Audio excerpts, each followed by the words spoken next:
In recent years, murals have become an increasingly prominent part of our landscape here in Virginia. We are thrilled to bring this vibrancy, this movement, into the museum to help reconsider our shared past.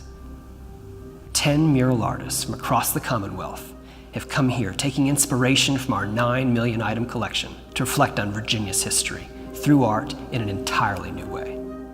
I am of the belief that Richmond has always been a public arts city. We convey our ideals through our public arts.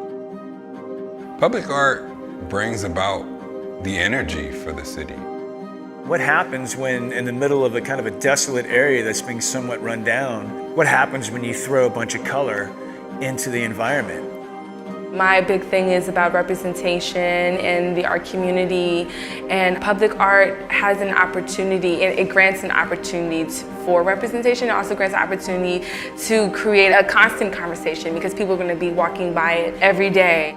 Fresh paint takes us out of a traditional museum environment and opens us up to possibilities for conversations that would not have happened in a traditional museum setting. It's very populist. The people are speaking. Yes. The people are telling us their versions of history, their interpretations. I think street art is sort of the most visible version of art for a lot of people. It's large, it's in your face. It's not something you have to go and seek out. I don't want to be an overly political painter.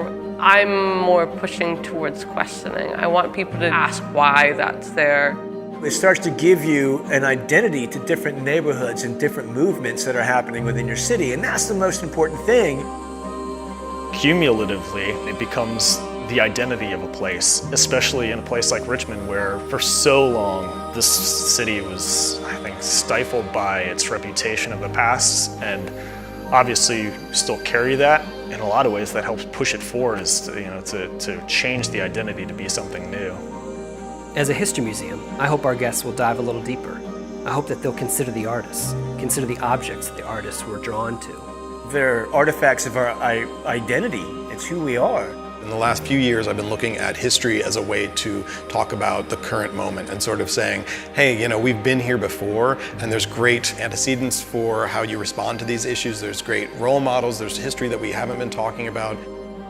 I hope everyone takes away something that they've learned, something new. So coming in with an open mind and then leaving with something to remember. I think one of the biggest deficits that exists in our community is the unwillingness for people like us, the people of our generation, to reconsider history in a way that makes a difference and propels us forward. One of the greatest things about being in Richmond is that we have a sordid history. We have a lot of baggage, not just racially, but socioeconomically, and how we can change a future generation of thought. I think what all the work in here is probably supposed to do is get you to re-engage with parts of our past that maybe are overlooked. Murals are reminders that art exists and that artists exist and that color exists. And if you can remind people every day that something exists, they will remember.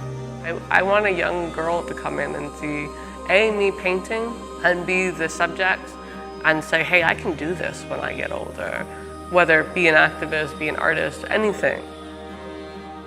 I would feel like a successful artist if all I can do is get somebody to think about something. They don't have to agree, but for them to even think about it is planting that seed for that thought to grow. The idea is what you've inspired lasts. After experiencing my mural, I would just hope that people would want to go look in a history book. I hope viewers look at my piece and think about the fact that history is something that we are making now, and that we have a choice about what we talk about, what we emphasize, what we prioritize, and that it's not static, it's not something we have to live with as is. It's not only just a wall anymore for you to walk around, it's something for you to stop and absorb. It might change your day or change your outlook on life, period. Our hope is that our guests will not only appreciate this unique intersection of art and artifacts, but they'll take a moment and consider what objects inspire them. What stories would they tell, and how would they tell them?